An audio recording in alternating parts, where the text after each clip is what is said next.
अजय खान जी, अपने सीधे आपके पास आते हुए हेमंता विश्व शर्मा का पूरा बयान मैं यहाँ पर देख रही हूँ। अलग अलग समय में उन्होंने लिखा, मैं अगर इन्हें मियाँ कहता हूँ तो दिक्कत क्या है। हम सभी जानते हैं बांग्लादेशी मियाँ आकर यहाँ पर रहते हैं, केवल मियाँ बांग्लादेशी भाषी मुस्लिम को एसआईआर से दिक्कत है, अवैध रूप से रह रहे हैं। मियाँ की लिस्ट बनाना हमारा एजेंडा है।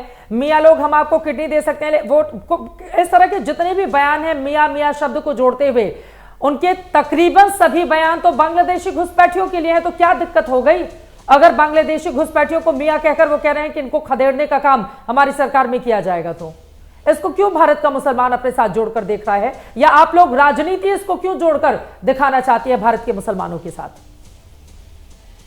ये चित्रा जी मुझसे सवाल है क्या? अजीज खान जी, अजीज खान साहब आपसे ही सवाल है। देखिए बहुत शानदार सवाल है, और यही तो बताना है और ये देश को जानना है।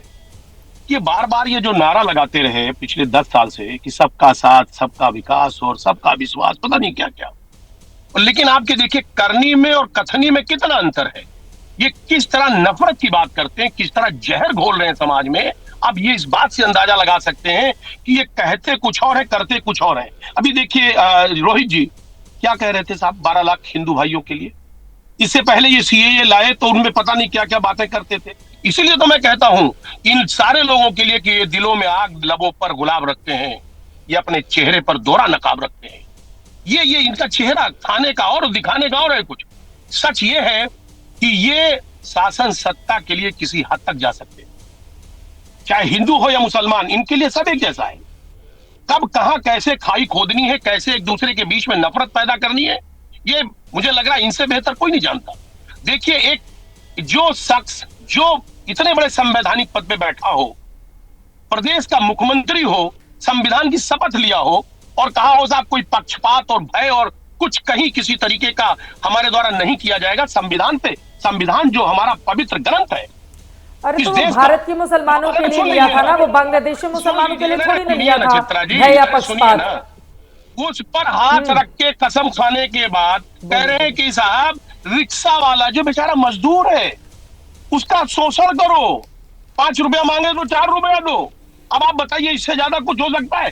एक प्रदेश का राजा, एक प्रदेश का मुखिया अगर इस तरीके की वार्ता करता है, वो गरीबों की क्या मदद करेगा, असहायों की क्या मदद करेगा? सवाल हिंदू और मुसलमान का नहीं है। और इस तरह जो जिसकी सोच होगी गरीबों के लिए, यकीन मानिए वो हकदार नहीं है प्रदेश का मुखिया बनने के लिए। कैसे? मैं एक बात बताऊं, आमितोष पारिक जी, ये रिक्शे वाला बयान तो यकीनन गलत है कि 5 रुपया मांगे तो 4 रुपया दो। अब उसमें कैसे लकीर आप खींचिएगा कि कौन सा हिंदुस्तान का मुसलमान है, कौन सा बांग्लादेशी है? चित्रा जी बहुत बहुत धन्यवाद। अभी सारे सेक्युलर लोगों को मैंने आपके माध्यम से सुन लिया। सेक्युलर क्यों मैं उनको कहता हूँ? मैं सेक्युलर इसलिए कहता हूँ कि रोहिंग्या के लिए आगे आना है तो ये आ जाएंगे, इन्फिल्ट्रेशन को राइट दिलाने ये आगे आ जाएंगे, बांग्लादेशियों के लिए लड़ना ये आगे आ जाएंगे, इनको शेल्टर दिलाने ये आगे आ जाएंगे, एसआईआर का विरोध करना ये आगे आ जाएंगे, सीएनआरसी का विरोध करना ये आ जाएंगे, प्रताड़ित जिनोसाइडल हिंदूज को पाकिस्तान, अफगानिस्तान और बांग्लादेश से भारत की नागरिकता देनी चाहिए तो ये उसका विरोध करने आ जाएंगे, शर्जिल इमाम की बात को फ्रीडम ऑफ एक्सप्रेशन कहने वाले ये आगे आ जाएंगे। अब आप देखिए सेक्युलर तो ये हो चुके हैं, लेकिन आपने कहा कि इसको बांटने की राजनीति कौन कर रहा है? अभी वारिस पठान जी आपके माध्यम से कह रहे थे, कितनी हेट की बात कर दी भैया इनने। कुछ दिनों पहले ही मुसलमान जब ये एमआईएम के अंदर में आए थे, मुमरा को हरा पोतने की बात ये करते हैं, हेट स्पीच के नारे ये देते हैं, रिट्रीट 15 मिनट का ये करते हैं। इन्हीं की पार्टी के लोग जो है वो बोलते हैं कि हम जगह नहीं छोड़ेंगे भागने के लिए। इन्हीं की पार्टी के लोग जो है कहते हैं कि हम हरा पोत देंगे। इन्हीं की पार्टी, वारिस पठान ने कहा था ना, मेरे सर पे गोली रख दो मैं भारत माता की जय नहीं बोलूंगा। इन्हीं की पार्टी के लोग हैं जो लगातार तरीके से इन्फिल्ट्रेशन की बात करते हैं। अब मैं आता हूं तीसरी बात पे, मियां मुस्लिम क्या है? आपने कहा ना, मैं एक चीज कहता हूं, लोग किसी को नहीं पता मियां मुस्लिम क्या है। देखिए एक स्टेटमेंट है असम सीएम का, Himanta Biswa Sarma says I am dedicated to development of all, मतलब including Assamese Muslim, not seeking votes from Miya Muslim. इसी बात को आगे बढ़ाने के लिए उन्होंने अपने वक्तव्य में कहा, as a preliminary step we have initiated efforts to enhance the living conditions of the indigenous Assamese Muslims.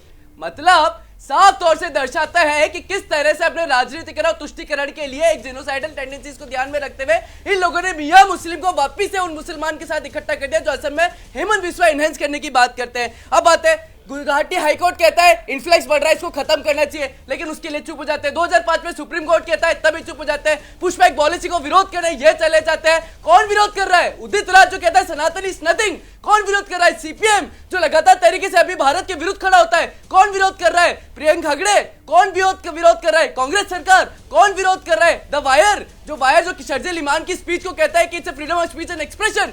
मुझे लगता है इस देश को साफ पता चल गया है कि कौन भारत के साथ खड़ा है, कौन भारत के विरोधी खड़ा है, कौन मियां मुस्लिम के साथ खड़ा है और कौन असम मुस्लिम के साथ खड़ा है। इसलिए आखिरी बात कहता हूं चित्रा जी कि मियां की दौड़ मस्जिद तक नहीं, मियां की दौड़ बांग्लादेश के बाहर तक की है।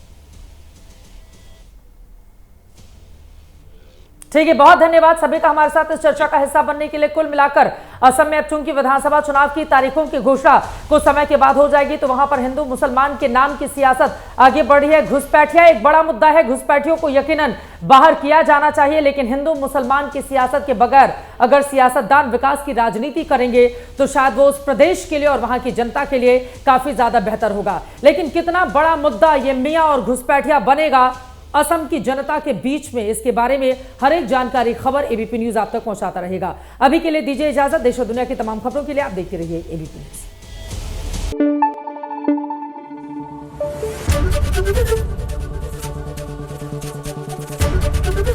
एबीपी न्यूज आपको रखे आगे।